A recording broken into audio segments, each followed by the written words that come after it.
So, eto na guys. Kamusta naman ang naging journey nyo sa singling so far? Kayo mauna kayo, Tatang. Okay lang. Maranaw. Oh, sige.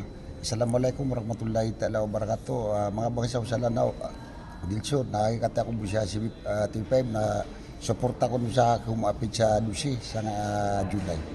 Pinalamatan ko sila kung nabangsa sa lanaw, Dilsyon. Yes, represent. Actually, yun nga yung maganda, no? Talagang you come from different walks of life. Marami sa inyo naging background na rin talaga yung pagkanta, pag-contest. But what makes singling parang talagang life-changing? Yes po. Ayan, so sana po supportahan niyo po kami this coming July 12 and 13. Ito na po ang aming semifinals. Ayan, magpupuksaan na po kami. Ayan, so panoorin niyo po. See you there!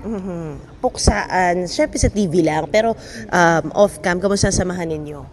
Okay lang naman. We're really close with each other sa personal. So, pero ayun, contest pa rin siya. So, dapat palaban pa rin. Oh, I love it. Ano yung pinakapalaban na advice na nakuha mo sa ating mga juke bosses? Stick with what you are because it's going to show when you perform. Actually, di ba, ibang-iba talaga yung mga genre na pinapakita nyo. Ikaw naman, ano yung pinaka natutunan mo talaga at kanino? Ano po, based lang po siya sa experience ko eh. Kasi yung parang yung nalalaman ko po yung stories ng bawat artist na kasama ko, ng mga contestant na kasama ko. So, parang nagiging hugot na rin po sa akin yun. For example, yung isa magaling sa ganito naman si ganito. Tapos yung iba may problema sa ganito, may pinanghugutan na ganito. So yung mas tumitibay din ako bilang artist dahil sa mga natututunan ko dahil din sa kanila and sa mga joke bosses din. Anong so, hugot? halo-halo. Ikaw naman, anong hugot mo? Hugot ko po, actually to be honest po, hindi ko po in-expect na sasali ako sa competition kasi nagre-release na po ako ng song. So may songs na po ako sa lahat ng music and streaming platform. So nung sumali po ako dito, sabi ko parang, okay, try ko naman lumabas sa comfort zone ko.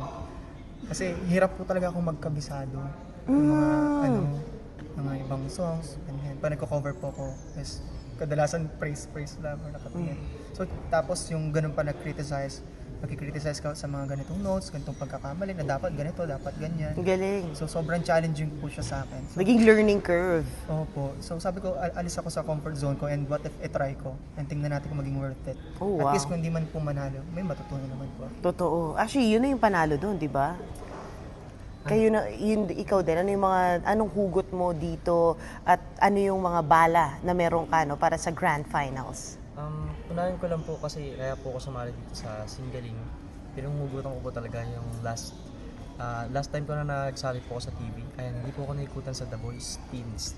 So parang na-depress po ako mga 6 months po yata akong hindi kumanta.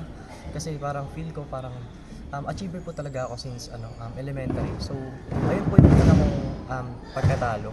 Tapos TV pa po. So ayun, na-depress ako and then ginamit ko siyang parang stepping stone ko na ito yung gagawin kong motivation para bumawi sa performance and sa TV and sa pangarap ko syempre, especially sa mga family ko and lalo na sa kapatid ko.